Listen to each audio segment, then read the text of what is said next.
السلام عليكم ومرحبا بكم معايا في قناتي. ان شاء الله تكونوا كامل بخير وبصحه جيده. بما انه رانا مع حلويات العيد وما عندكمش الوقت باه تخموا على الفطور، جبت لكم طبق رئيسي ثاني سهل سريع واقتصادي، يعني عشاء سهل سريع راح ديريه في وقفه. هنايا جبت الطاجين تاعي، هذا تاع الطين، تقدروا ديروا القدره تاعكم عادي ولا المرميطه. انا خليته سخن غايه فوق النار. طبعا النار لازم تكون خفيفه، يعني ناقصه بزاف باه ما يطرطق لكمش. زدت معاه 2 ملاعق كبار تاع الزيت وخليتهم يحماو لي. هنا جبت افخاذ دجاج. اللي ما عندهاش افخاذ الدجاج تقدر تستعمل صدر الدجاج، وراح يجيها الطبق تاعها شباب. هنا الافخاذ تاع الدجاج راح نحمرهم كما راكم تشوفوا بهذه الطريقه، ونزيد معاهم حبه تاع بصل. انا هنايا استعملت البصل الاخضر الطويل، راح يعطينا بنه هايله للطبق تاعنا. كما راكم تشوفوا نخلو البصل تاعي يتكرمل لي شويه، يعني يتقلى لي بهذه الطريقه، ونضيف باقي المكونات.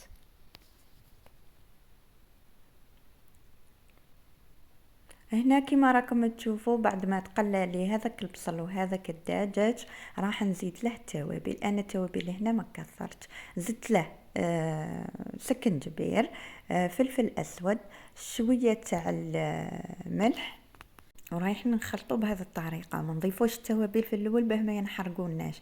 هنا مانيش راح نخليه يتقلى لي بزاف. هنا جبت كميه تاع حميصه، كما تقدروا تعوضوها بالجلبانه ونديروها تتقلى لي كذلك.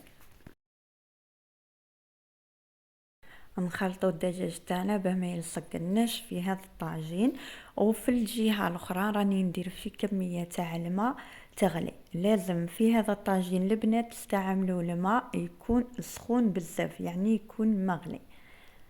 كما راكم تشوفوا مانيش دايره كميه كبيره، عبر كاس تاع 220 مليلتر عفوا.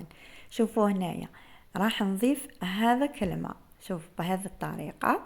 بعدها نغطي الطاجين تاعي ونخلي هذاك الدجاج يطيب لي في غرضه.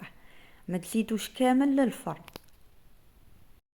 يلا خواتاتي، ولا وصلتوا لهذه الدقيقة من الفيديو ما تنسوش ديروا لي جيم الفيديو. راني نديرلكم وصفات سهلة سريعة واقتصادية، يعني توالم كامل الناس. وانتم ما تبخلوش عليا بالجام والاشتراك. اللي مازال ما اشتركتش في القناة فعلوا الجرس باه يلحقكم كل جديد ينزل على القناة او كل فيديو ينزل على القناة. كما راكم تشوفوا غطيت الطاجين تاعي ولا المرميطة تاعك. لازم تنقصي للنار، مام المرميطة تنقصي لها للنار. في الجهة الاخرى غادي ندير المقلة تاعي وندير فيها كمية تاع الزيت كما راكم تشوفوا، ونخليه يحمالي غاية. هنا كما راكم تشوفوا بعد ما طاب لي هذاك الدجاج تاعي طفيت النار، راح نقلي البطاطا بهذه الطريقه. بعد ما قليتها قطرتها غايه من هذاك الزيت باه ما يجيناش الطبقه تاعنا مزيد بزاف، ونديروها في هذاك الحمص. هنا نحيت الدجاج تاعي باه تكفيني البلاصه هنايا في الطاجين.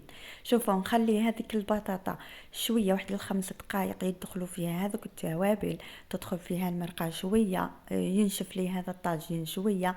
بعدها نجيب 3 حبات تاع بيض، واذا ما كانش عندك البيض بزاف ديري غير حبه كبيره وراحه تكفيك. اذا كانت عندك العائله طبعا لازم تكثري هذا الطبق وراح يجيك زاكي. انا 2 حبات بطاطا خدمت لي ما شاء الله. وها هو الطبق تاعنا راه واجد. شوفوا طبق رئيسي سهل سريع ديريه غير في وقفه برك. حنايا هذه من جهتنا نسموها بطاطا كوشه. ما على باليش كل وحده كيفاه تسميها، كيفاه يسموه هذا الطاجين تاعهم. والله صدقوني واحد البنه من اروع ما يكون، سورتو كي ما تكثروش فيه التوابل وما تكثروش فيه الزيوت. يلا خواتاتي نخليكم صحه فطوركم، صحه سحوركم، وصحه رمضان.